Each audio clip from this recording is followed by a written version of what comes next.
alegría podernos ver otra vez, reunirnos, conocer muchos que no nos conocíamos, vernos por primera vez y bueno, y compartir también la palabra del Señor. Así que vamos a estudiar varios pasajes que el Señor colocó en mi corazón a esta hora y vamos a meditar en ellos. Así que quiero invitarles a que vayamos a Lucas. Lucas capítulo 22.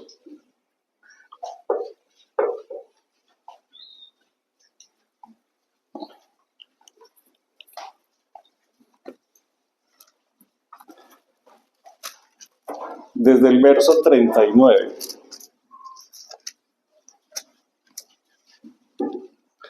Lucas capítulo 22, desde el verso 39 dice: Y saliendo, se fue como solía al monte de los olivos, y sus discípulos también le siguieron. Cuando llegó a aquel lugar, les dijo: Orad que no entréis en tentación.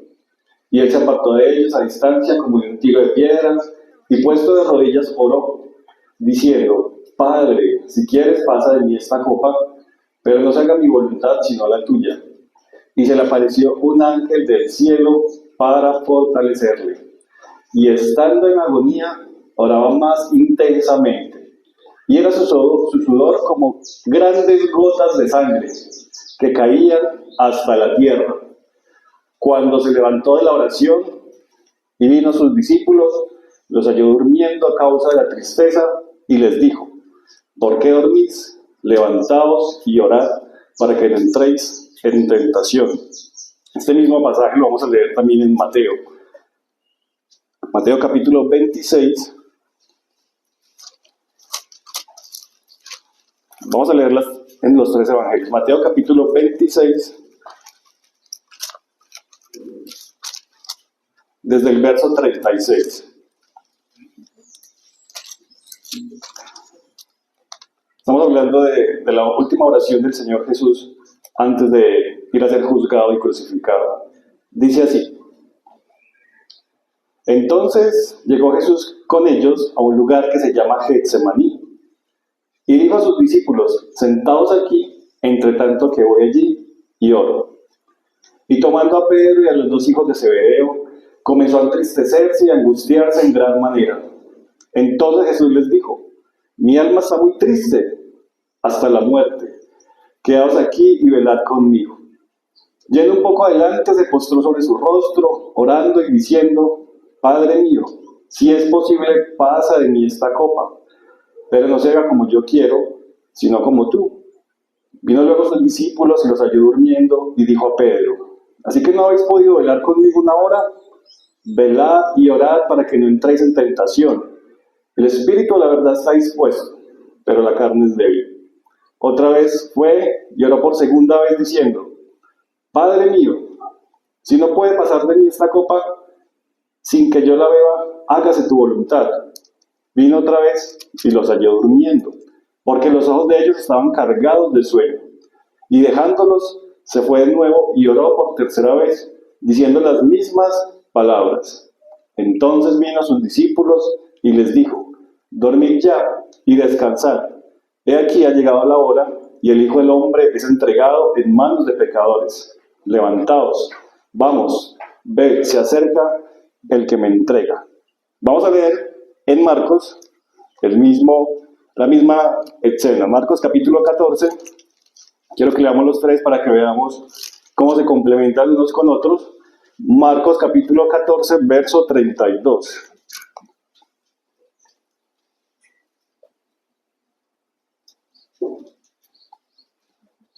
Marcos capítulo 14, desde el verso 32.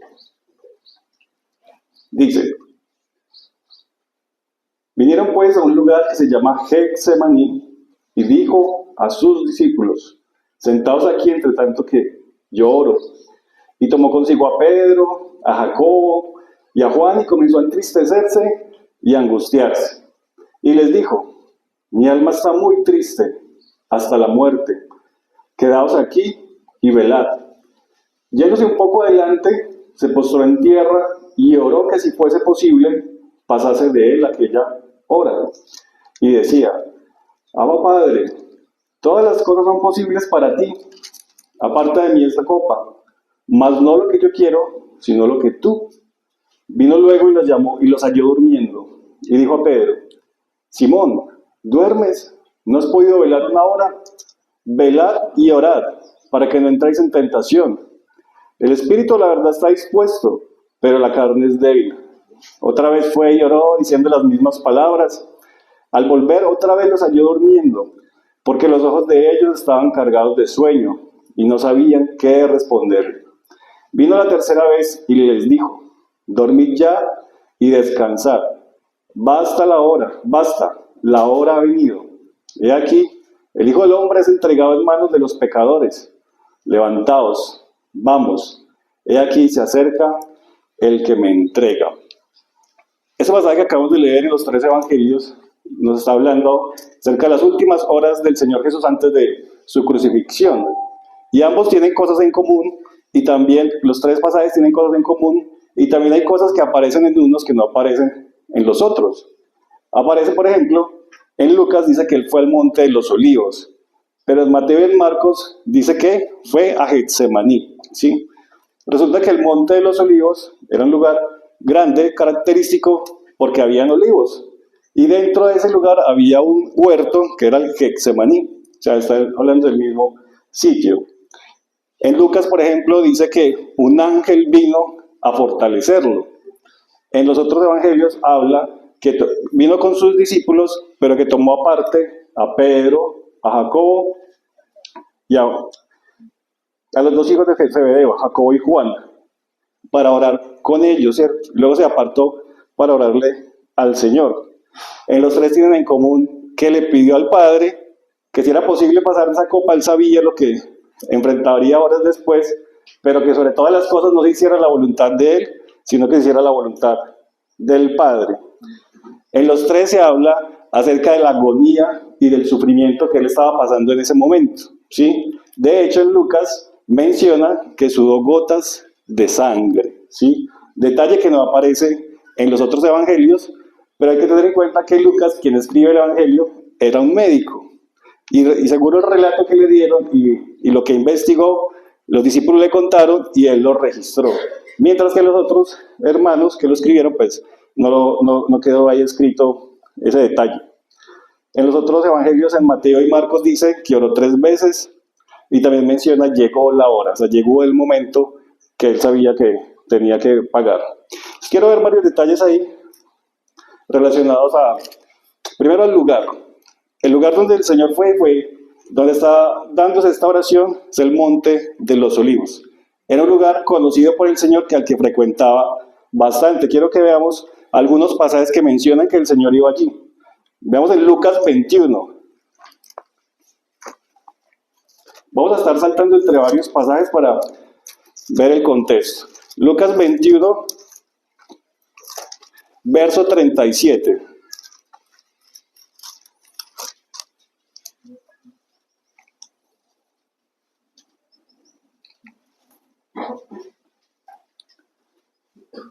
Lucas 21, 37 dice: y enseñaba de día en el templo hablando de Jesús, y de noche saliendo se estaba en el monte que se llama de los Olivos. O sea que era el lugar al que el Señor iba. En el día estaba en el templo, predicaba, evangelizaba, anunciaba la venida de su reino, y en la noche se iba al monte de los Olivos. Veamos en Lucas 22, en el siguiente capítulo, en el verso 39. Ahí adelante. Eso lo acabamos de leer, pero quiero destacar algo. Dice 22:39, fue el que leímos al principio. Dice: y saliendo se fue como solía. Miren el detalle, como solía. O sea que era habitual que el Señor fuera al monte de los Olivos, no era algo desconocido. Geográficamente hablando, estaba Jerusalén, hay un valle, y después de ese valle estaba el monte de los Olivos. O sea, desde el monte de los Olivos se podía apreciar Jerusalén. Y era un hábito que el Señor fuera al monte de los Olivos. Aquí está diciendo, como solía. Miren lo que dice Juan capítulo 18, verso 1.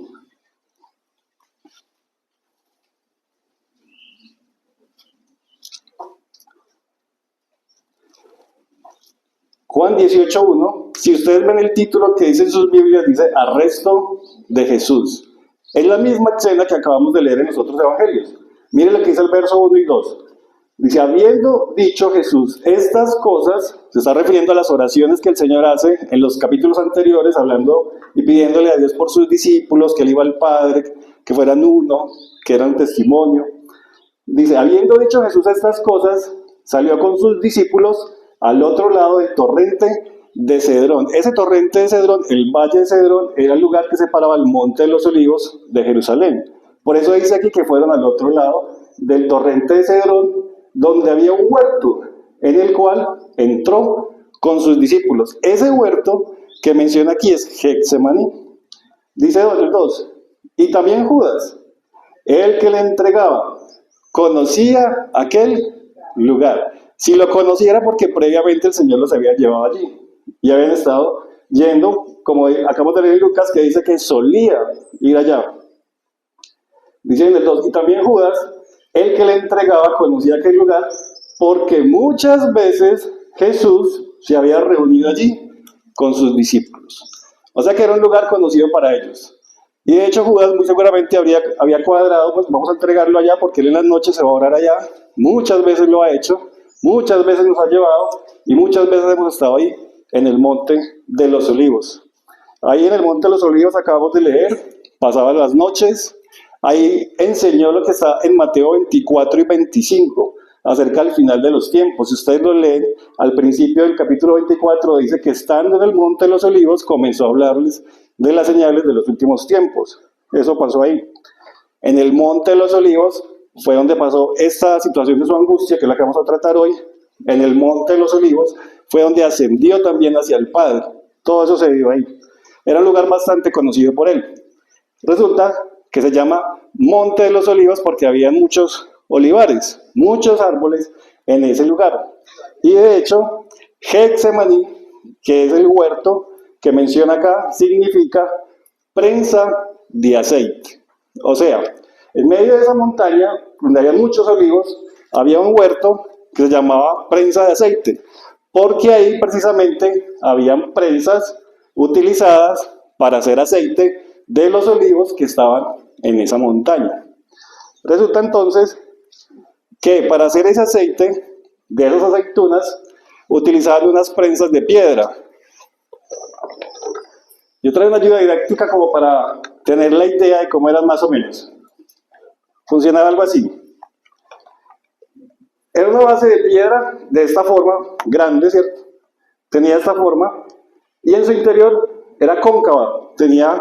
Haga cuenta que este fuera el borde y aquí estaba más hundida. Porque aquí adentro depositaban las aceitunas. Las colocaban ahí cuando estaban maduras, cuando estaban listas para ser prensadas y extraer el aceite. Entonces una vez las colocaban ahí con otra piedra que tenía una forma similar a esta. La piedra estaba centrada en un eje y esta piedra tenía otro eje, como un palo. Entonces utilizaban la piedra y ella iba girando. Iba rodando, girando, girando, girando. Y lo que hacía entonces era machacar esas aceitunas, ¿sí? Y funcionaba de esa manera. Puede ser que una persona arrastraba la piedra porque la piedra giraba, o puede ser que con un animal lo utilizaba para que diera vueltas y aplastaran las aceitunas. Habían algunas prensas que tenían unos orificios y por esos orificios colocaban un recipiente a donde el aceite iba a comenzar a caer a medida que los iban machacando. De esa manera lo hacían. Habían otros casos en los que este era un primer proceso, solo se machacaba. Y luego cogían esas aceitunas que ya estaban machacadas, las vertían en un recipiente, las llevaban a otra prensa, las colocaban en la prensa y esta era la prensa a presión. O sea, con un peso, una piedra, las colocaban encima y les hacían presión para que ellas extrajeran el aceite y tenían los orificios por donde iban a salir el aceite que estaban exprimiendo en ese momento. Ese aceite caía en un recipiente, lo dejaban reposar para que el agua se separara del aceite y finalmente pudieran extraer el aceite. ¿Sí? Funcionaba más o menos de esa manera. Eso solo se podía hacer cuando las aceitunas estaban maduras. ¿Sí? No se podía hacer antes porque si no, no se podía extraer nada de la aceituna. Ahora, fíjense varios detalles acá. El Señor Jesús iba frecuentemente al Monte de los Olivos.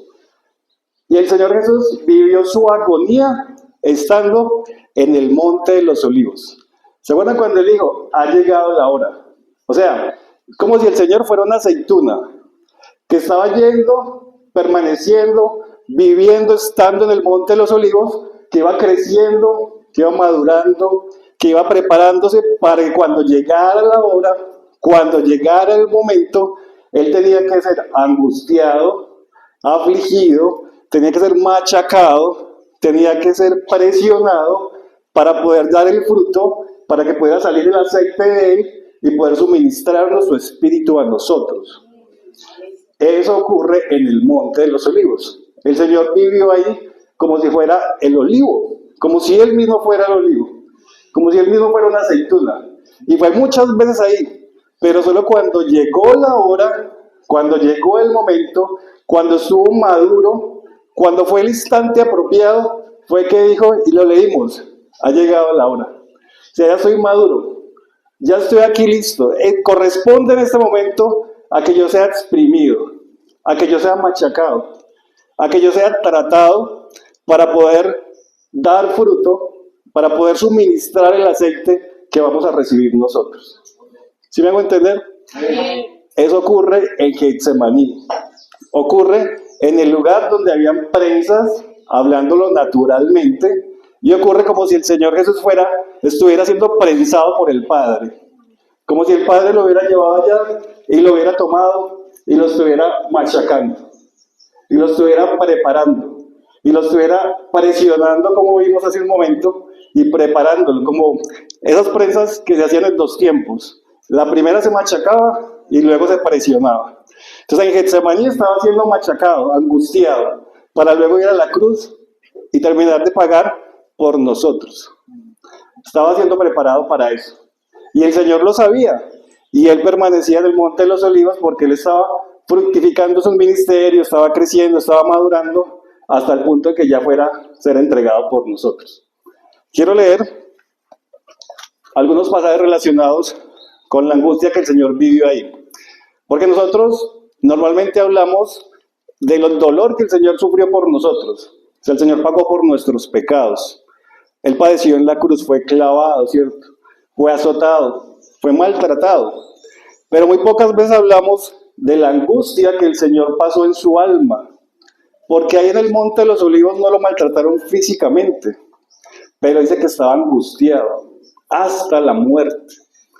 Y era porque no había hombres atormentándolo, era el Padre machacándolo, preparándolo, sujetándolo para que completara su obra. Ahí no había ninguna persona persiguiéndolo, no le estaban latigando, pero dice que estaba angustiado hasta la muerte, hasta tal punto que sudó sangre. ¿Cómo sería ese nivel de angustia que él estaba experimentando en ese momento? Entonces quiero que leamos unas profecías relacionadas a esto. Miren lo que dice el Salmo 22.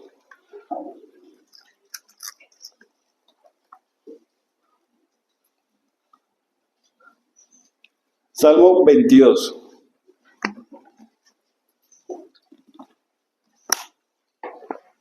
Voy a leer el verso 1 y luego voy a saltar al verso 11. Dice así, esto es una profecía, está en el Antiguo Testamento relacionado al sufrimiento de nuestro Señor Jesús. Dice, Dios mío, ¿por qué me has desamparado? Fíjese que él ya estaba mostrando en el Antiguo Testamento que él se iba a experimentar ese desamparo. Y eso es hacia su alma, porque aquí no está hablando de un azote físico. Y esa fue la angustia que él estaba sufriendo en Getsemaní. Dice, ¿por qué estás tan lejos de mí? ¿Por qué estás tan lejos de mi salvación y de las palabras de mi clamor? Voy a saltar al verso 11. Dice, no te alejes de mí, porque la angustia está cerca. ¿Sí ven el detalle? La angustia que experimentó en Getsemaní. Dice que estaba angustiado hasta la muerte. La angustia está cerca de mí, porque no hay quien me ayude. En el 12, me han rodeado muchos toros, fuertes toros de Bazán me han cercado, Abrieron sobre mí su boca como león rapaz y rugiente. Miren lo que es el 14. He sido derramado como aguas. Dice la versión Nueva Traducción Viviente, dice, mi vida se derrama como el agua. Ahí refiriéndose a su alma, a lo que él está sintiendo en su interior. Imagínense cómo sería lo que él estaba experimentando para uno decir eso. Dice, mi vida se está derramando como aguas, me estoy acabando, me estoy desapareciendo, estoy perdiendo todo. Luego dice ahí el 14, he sido derramado como aguas y todos mis huesos se descoyuntaron. Mi corazón fue como cera, derritiéndose en medio de mis entrañas. Miren esa expresión tan fuerte. En su interior estaba sintiendo y experimentando que se estaba derritiendo como derrite uno la cera. Como si se estuviera acabando y muriendo por dentro. A tal punto de que esa noche él se fue a orar y dice a sus discípulos, acompáñenme, toma a Pedro, Juan y a Jacobo aparte y se quedan durmiendo. ¿Qué hubiera podido sentir uno en un momento de esos tan doloroso, tan angustiante y necesitar la compañía de sus discípulos y llegar y verlos durmiendo? 3 veces. Por eso el Señor decía, porque me has desamparado, o sea, los que tengo aquí están dormidos. Mi alma está angustiada, mi corazón como la cera que se está derritiendo. Mi vida es como las aguas, uno no puede agarrar el agua que se le va yendo, se le va yendo. Y el Señor experimentando eso en su soledad, delante del Padre. Pero entendiendo que estaba sujeto al Padre, porque le dice, si es tu voluntad, pasa de mí esta copa, pero que no se haga mi voluntad, sino la tuya. Y aún así, a pesar de tanta angustia, de tanta tristeza, de tanta desolación, estar dispuesto a hacer la voluntad del Padre, ¿sí? Uno muchas veces se justifica y dice, no, yo ese día hice tal cosa porque es que yo me encontraba muy mal. Yo estaba muy mal, yo no estaba en mis 5 sentidos y terminé haciendo tal cosa. Pero no ve aquí el Señor Jesús estando en esta condición a nivel de su alma, tan triste, tan deplorable, tan angustiado, y aún así estar dispuesto a sujetarse al Padre y hacer la voluntad del Padre. Quiero que leamos otra profecía en Isaías capítulo 52.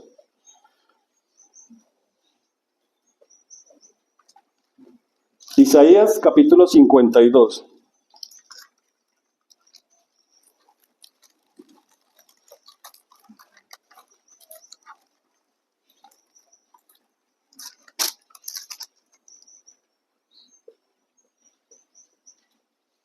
Voy a leerles del verso 13. Esto lo conocemos bastante. Y aquí también hablan de la experiencia que el Señor Jesús iba a vivir a nivel de su alma. Isaías 52, 13 dice, he aquí que mi siervo será prosperado, será entregado y exaltado y será puesto muy en alto.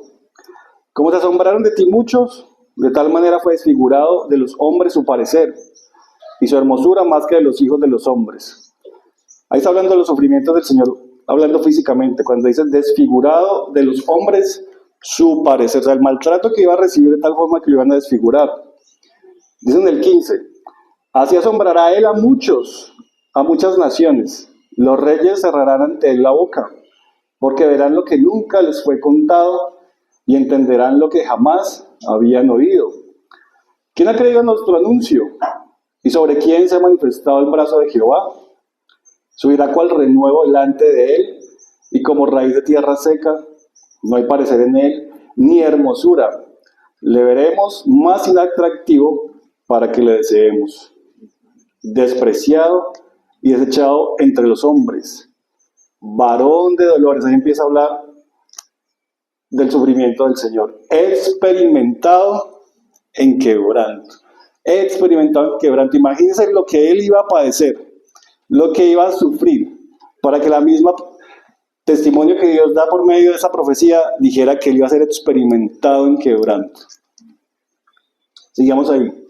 Y como que escondimos de él el rostro, fue menospreciado y no lo estimamos. Ciertamente llevó él en nuestras enfermedades y sufrió nuestros dolores, y nosotros le tuvimos por azotado, por herido de Dios y abatido. mas el herido fue por nuestras rebeliones, molido por nuestros pecados. Fíjese cómo está diciendo acá, como lo que se hace en el momento de extraer el aceite de la aceituna. Se tiene que machacar, se tiene que presionar. Aquí dice, molido por nuestros pecados. El castigo de nuestra paz fue sobre él, y por su llaga nosotros fuimos curados. Todos nosotros nos descarriamos como ovejas, cada cual se apartó por su camino, y aquí está diciendo, mas Jehová cargó en él el pecado de todos nosotros. O sea, Dios Padre carga en él, en su Hijo, el pecado de todos nosotros. Y es como si él fuera el que va a prensarlo, y él es ese olivo que está listo y que está maduro para poder pasar por sufrimiento y quebrantamiento para posteriormente suministrar el aceite. Sigamos ahí. Dice en el 7, y aquí está haciendo referencia a lo que leímos en los evangelios. Dice, angustiado él y afligido, no abrió su boca. Como cordero fue llevado al matadero, y como oveja delante de sus trasquiladores, enmudeció y no abrió su boca. Mire que ahí lo profetiza también. Afligido y angustiado. Lo que vimos en los evangelios. Dice en el 8, por cárcel y por juicio fue quitado, y su generación, ¿quién la contará? Porque fue cortado de la tierra de los vivientes, y por la rebelión de mi pueblo fue herido. Y se dispuso con los impíos su sepultura, mas con los ricos fue en su muerte. Aunque nunca hizo maldad, ni hubo engaño en su boca. Con todo esto, veanlo acá, Jehová quiso quebrantarlo. O sea, ¿quién fue el que lo llevó a pasar por ese sufrimiento? El Padre, por causa de nosotros, ¿cierto? ¿Quién fue el que lo preparó en el monte de los olivos? Que frecuentemente lo visitaba, frecuentemente estaba ahí, madurando, creciendo, preparándose, y como dice el Evangelio, cuando llegó la hora, ha llegado la hora de exprimir, de presionar, de prensar esta aceituna, porque es el momento de que dé el aceite, ¿sí?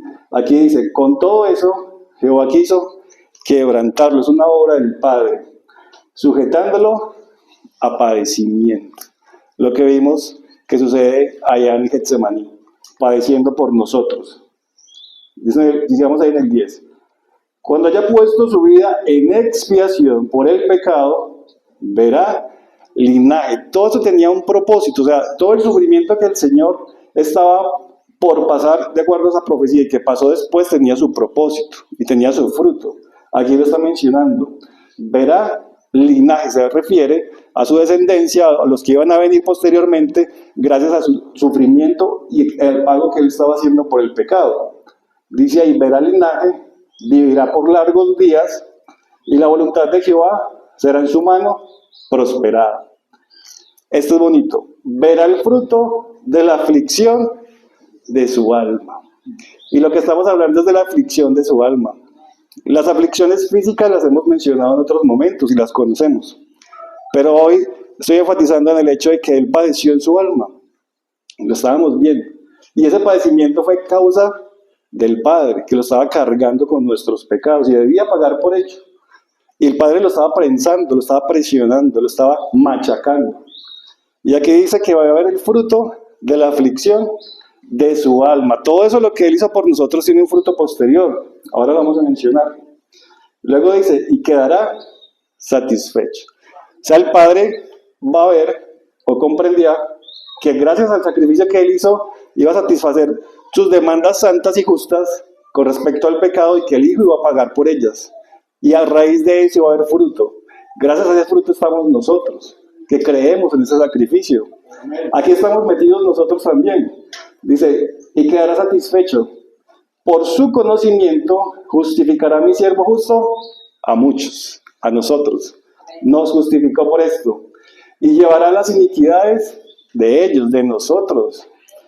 Por tanto, yo le daré parte con los grandes, y con los fuertes repartirá despojos, por cuanto derramó su vida hasta la muerte. Mira la expresión que utiliza acá, derramó su vida. Una cosa es que entrega su vida, pero derramó es como si ya fuera en ese camino hacia la cruz, ya iba mal, o sea, ya iba cargando internamente una agonía, una angustia, como leímos en los Salmos hace un momento. Mi vida se derrama como las aguas.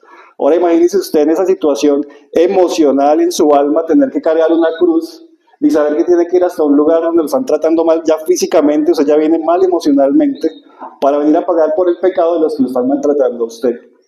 Eso fue lo que hizo el Señor por nosotros, ¿sí? Esa fue la obra por nosotros. Dice ahí, derramó su vida hasta la muerte. Y fue contado con los pecadores. O sea, cuando lo crucifican allá con los ladrones, es como lo estuvieran crucificando como un pecador más, cuando él no lo era. Habiendo él llevado el pecado de muchos y orado por los transgresores. Esta profecía se cumple en el Señor Jesús. Y miren todos los aspectos relacionados al sufrimiento de su alma, que se da primero antes del sufrimiento físico, que fue lo que él padeció esa noche en Getsemaní.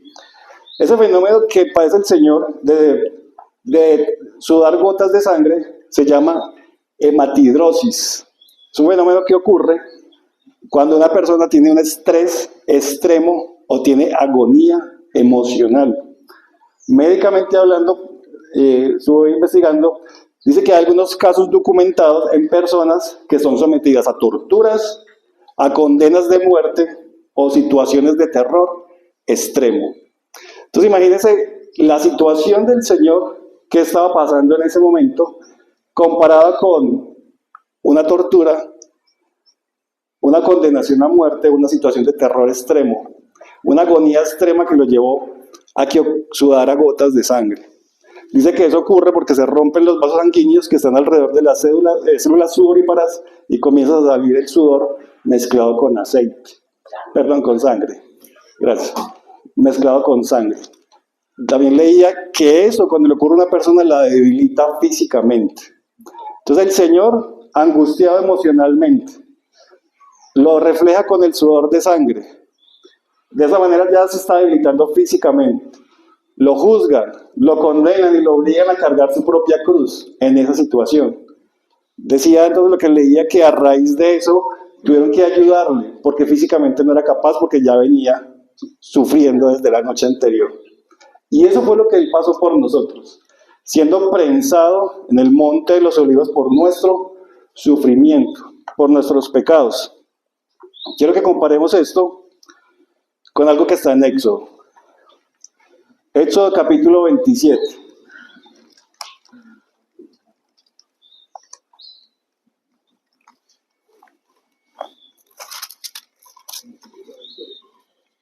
Éxodo capítulo 27.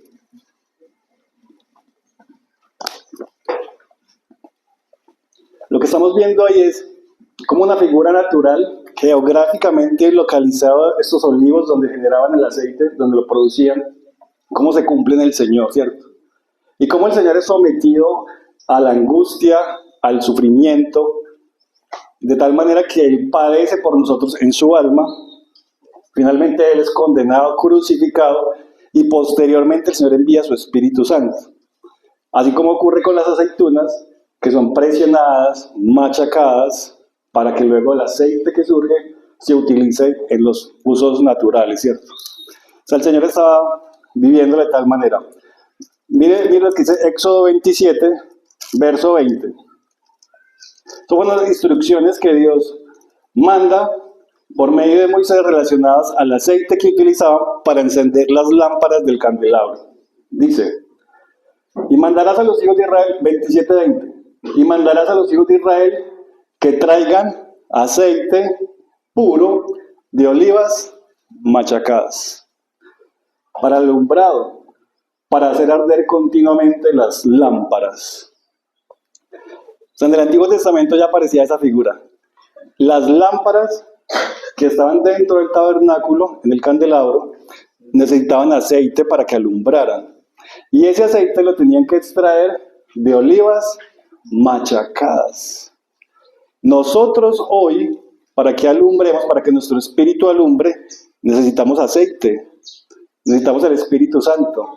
Y ese aceite que nosotros tenemos, que es el Espíritu Santo, lo recibimos y proviene de una oliva, del olivo que había sido machacado por nosotros. O sea, el Señor Jesús fue machacado, maltratado, angustiado, presionado, prensado, para que Él pueda darnos el aceite que hoy nos suministra a nosotros para que nosotros podamos alumbrar. ¿Sí? Ahí vemos todo lo que está cumpliéndose ahí. Era necesario que sucediera de esa manera. Mire que en el Antiguo Testamento ya lo estaba manifestando. Y eso pasó con el Señor Jesús. Ahora imagínense qué pasa con nosotros. ¿Cuántas cosas de nosotros no tienen que ser tratadas por el Señor, machacadas? No tenemos que ser presionados por el Señor, pulidos, perfeccionados, para que podamos dar fruto. Para que el Señor pueda extraer de nosotros su presencia, su espíritu pueda verse reflejado y transmitido. ¿Sí me hago entender? O sea, el Señor a cada uno, así como hemos sido bautizados con el Señor en su muerte y en sus padecimientos, porque lo dice la Biblia, asimismo como el Señor fue en Getsemaní y padeció, asimismo nos corresponde también a nosotros. Si queremos dar fruto, si queremos que un fruto sea visible, permanezca, el Señor tiene que tratarnos. Y eso implica quebrantamiento.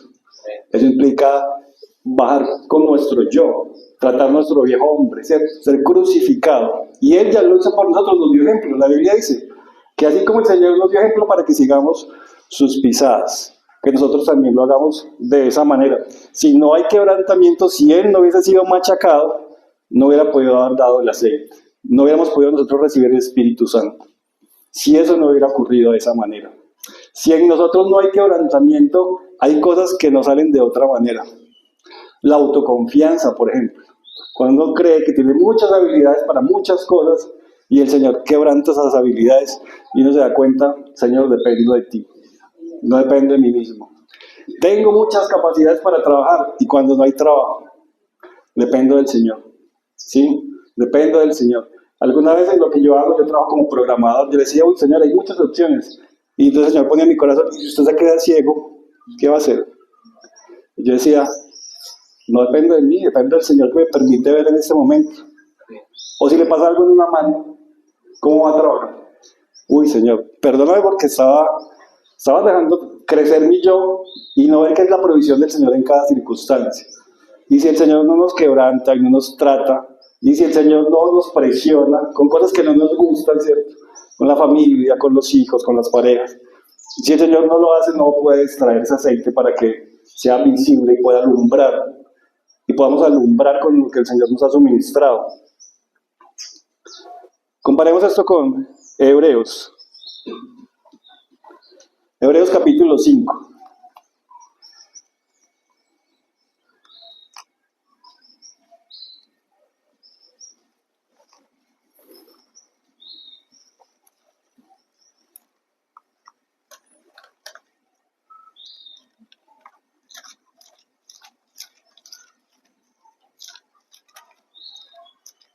Hebreos capítulo 5, desde el verso 7.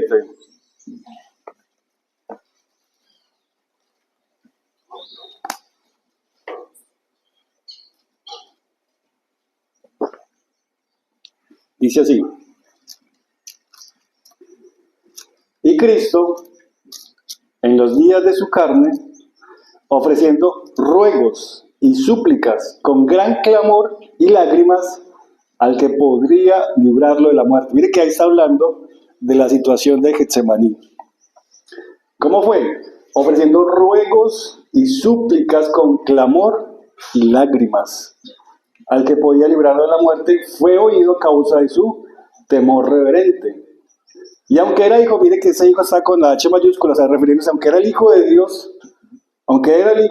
Dios, por lo que padeció aprendió la obediencia. O sea, él estando como hombre, como lo vimos al principio, dice que Cristo en los días de su carne, ahí en Getsemaní pidiéndole al Padre con clamor, con lágrimas, con súplicas, aprendió a obedecer también. Padeció en ese momento, sufrió, pero gracias a eso aprendió la obediencia. Porque siendo Dios, hubiera podido decir, no, yo no paso por esta situación. Pero se sujetó a la voluntad del Padre. Cuando le dijo que no se haga mi voluntad, sino que se haga la tuya. Y entonces aprendió la obediencia. Así nosotros también nos corresponde. Muchas veces nuestros hijos solo aprenden a obedecer si padecen. Uno le repite, no hagas esto, no hagas esto, no hagas, y ya, toca corregirlo y que padezca y que sienta que la paga del pecado es la muerte, en este caso es un castigo que físicamente le está generando un dolor. Asimismo pasó con el Señor y asimismo muchas veces nos pasa a nosotros. Si no aprendemos por las buenas, el Señor nos tiene que pasar por sufrimiento y padecer, quebrantarnos, que yo muera para que Él crezca, ¿cierto? Sigamos ahí leyendo hasta el 9. Entonces, habiendo el Señor pasado todo eso, dice, y habiendo sido perfeccionado, o sea, ese proceso por el que el Señor pasó le sirvió para ser perfeccionado. Si eso lo vivió el Señor Jesús, que era un varón perfecto, ahora imagínense nosotros, ¿qué no deberíamos pasar? Que somos personas imperfectas, pecadoras, limitadas, rebeldes, egoístas, tantas situaciones, ¿cierto? Entonces dice, y habiendo sido perfeccionado, vino a ser autor de eterna salvación para todos los que lo obedecen. O sea, nosotros somos beneficiarios y Él es el autor de nuestra salvación gracias a esa obra que hizo por nosotros. Y me acuerdo lo que leímos hace un momento en Isaías que dice, verá el fruto verá el fruto de la aflicción de su alma. O sea, la aflicción que Él tuvo tenía un propósito y Él vio el fruto gracias a la salvación que nos suministró a nosotros. O sea, lo que pasó hace tanto tiempo, nosotros hoy somos beneficiarios de eso. Y el fruto de la aflicción que Él vivió en aquella época somos nosotros. Hoy le tenemos, ¿cierto? Hoy ese aceite nos lo ha suministrado a nosotros gracias a que Él fue presionado allá, en el Getsemaní, en la prensa del olivo. Vamos a leer dos pasajes más para que terminemos. Miren lo que dice 1 Pedro, capítulo 2.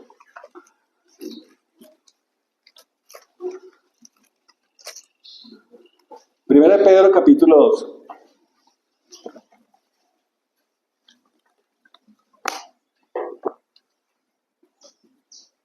Verso 21. Primera de Pedro 2, 21.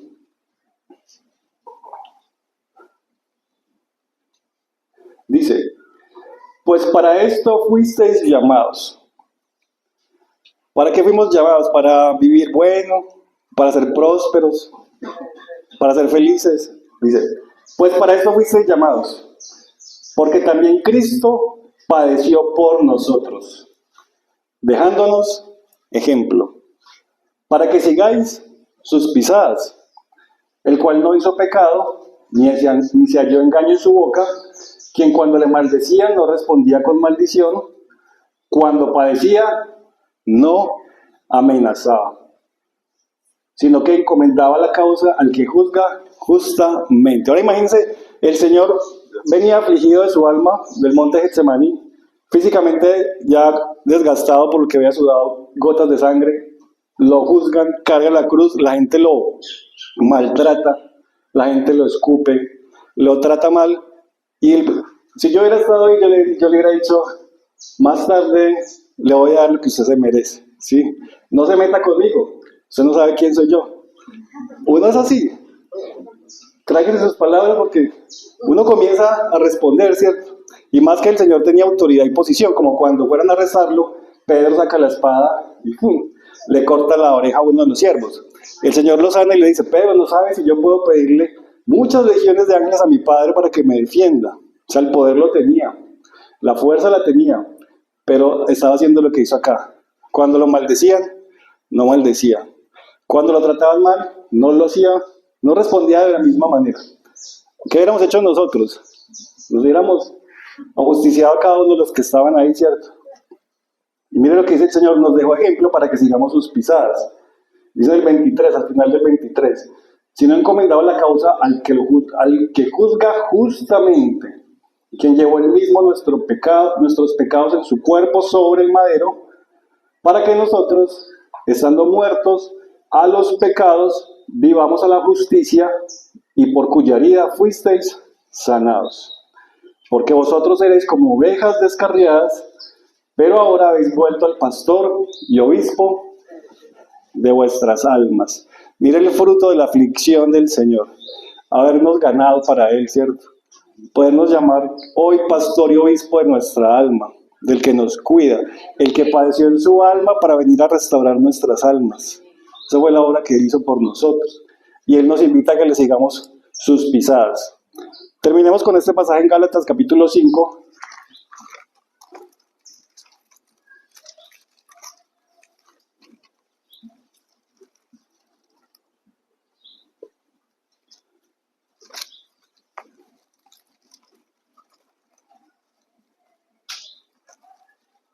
Gálatas capítulo 5, desde el verso 16.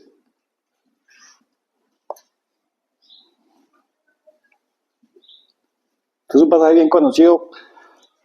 Dice, digo pues, 5:16, andad en el Espíritu y no satisfagáis los deseos de la carne. Porque el deseo de la carne es contra el Espíritu y el Espíritu contra la carne. Y estos se oponen entre sí para que no hagáis lo que quisiere. Es como lo que les mencionaba hace un momento. Si yo estuviera en esa situación del Señor, mi carne va a querer ajusticiar a todo el que me está maltratando. Pero el deseo del Espíritu es que nos sometamos al Padre y que Él es quien juzga justamente de a cada uno su merecido. Sí, mire cómo se oponen las dos cosas. Dice en el 18, pero si sois guiados por el Espíritu, no estáis bajo la ley, y manifiestas son las obras de la carne, que son adulterio, fornicación, inmundicia, lascivia, idolatría, hechicería, enemistades, pleitos, celos, iras, contiendas, disensiones, herejías, envidias, homicidios, borracheras, orgías y cosas semejantes a estas, acerca de las cuales os amonesto, como ya lo he dicho antes, que los que practican tales cosas no heredarán el reino de Dios. Está hablando de las obras de la carne. Y muy seguramente muchas de esas todavía están en nosotros. La diferencia es que no las practicamos, pero en algún momento caemos porque nuestra alma es débil. Ahora, ¿qué dice acá? Más el fruto del Espíritu. O sea, el Espíritu Santo que el Señor ahora nos suministra por medio de la fe, por medio de la impartición que Él hizo, siempre la asciende, y luego nos suministra su Espíritu, y como esa oliva que fue machacada, dio el aceite que vinimos a recibir nosotros. Entonces ahora dice, el fruto del Espíritu, o sea, como consecuencia de ese Espíritu que ahora mora en nosotros, dice en el 22, más el fruto del Espíritu es amor, gozo, paz, paciencia, benignidad, bondad, fe, mansedumbre, templanza. Contra tales cosas no hay ley. O sea, todos esos atributos que podemos disfrutar en nuestra vida, en nuestra familia, aún en medio de la iglesia, no son nuestros méritos. Es el Espíritu Santo que morando en nosotros nos permite vivirla, ¿cierto? Ahora, ¿qué debemos hacer nosotros? Dice en el 24, pero los que son de Cristo han crucificado la carne con sus pasiones y deseos. Los que son de Cristo, o sea que es nuestra responsabilidad. No es una responsabilidad del Padre, Él ya lo ha suministrado. Nosotros tenemos que crucificar la carne con sus deseos. Si el Hijo padeció por nosotros, nosotros también tenemos que pagar un precio y debemos crucificar nuestra carne. También debemos ser machacados para que la carne muera, para que la carne no opere, para que la carne no reine, como dice por ahí en Romanos, que el pecado no reine en vuestros cuerpos mortales. Entonces nos corresponde a nosotros, como acabamos de leer en 1 Pedro, seguir sus pisadas. Aquí dice, los que son de Cristo han crucificado la carne con sus pasiones y deseos. Si vivimos por el Espíritu, andemos también por el Espíritu. Ahí haciendo referencia al Espíritu que hemos recibido hoy, que ha sido impartido gracias a la obra del Señor, ¿cierto? Amén. Afligido, machacado, maltratado, presionado por el Padre, para que nosotros pudiésemos hoy disfrutar de ese Espíritu y de lo que Él ha preparado para nosotros. Así que, hermanos, oremos que el Señor nos ayude a que sea una realidad en cada uno. El Espíritu que Él nos ha suministrado, ¿cierto? Señor, en el nombre de tu Hijo Jesús, damos gracias por tu obra. Gracias, Señor, por tu sufrimiento, tu angustia, tu dolor. Tú fuiste afligido, angustiado hasta la muerte, de tal manera que sudaste gotas de sangre. Hasta un ángel vino a fortalecerse, decía ahí en el Evangelio de Lucas. Gracias por haber cargado ese dolor por nosotros, Señor. Gracias por haber soportado, por no haberte echado para atrás, ni haberte arrepentido, por haber bebido la copa que el Padre te tenía preparada. Gracias, Señor, por haber pagado por nuestras almas. Gracias, Señor, por haber estado ahí firme hasta el final, entregándote por nosotros, soportando, Señor, una carga tan pesada en la hora apropiada, en la hora que te correspondía morir por nosotros. Gracias, Señor, porque por nuestros méritos nada hubiésemos podido hacer. Estamos muertos en delitos y pecados, pero tú nos diste vida, Señor. Tú nos diste tu Espíritu. Tú te suministraste por nosotros. Gracias, Señor, porque por tu Espíritu nuestras lámparas pueden alumbrar. Podemos alumbrar, Señor, porque tú te suministras a nosotros. Estás en nosotros, Señor. Gracias, Señor, por haber pagado por cada uno. Somos el fruto de tu aflicción.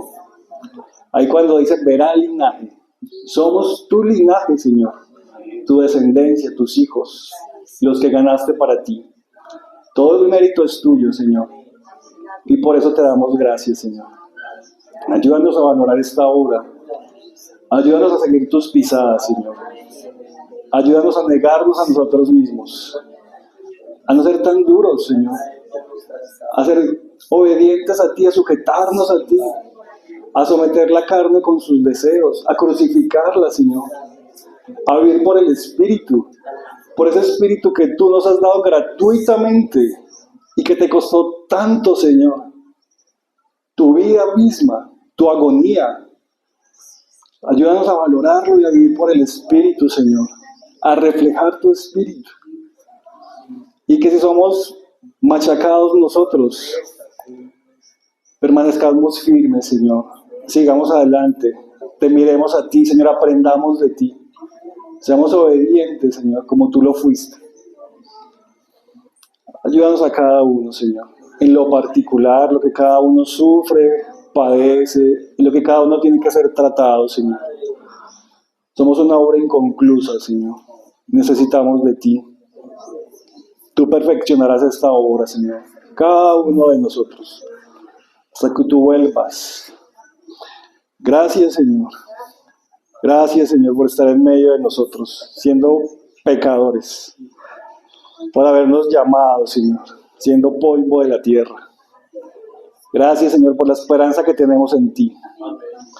Te bendecimos, Señor, te honramos, te glorificamos. Di la honra y la gloria, Señor. Amén. Amén.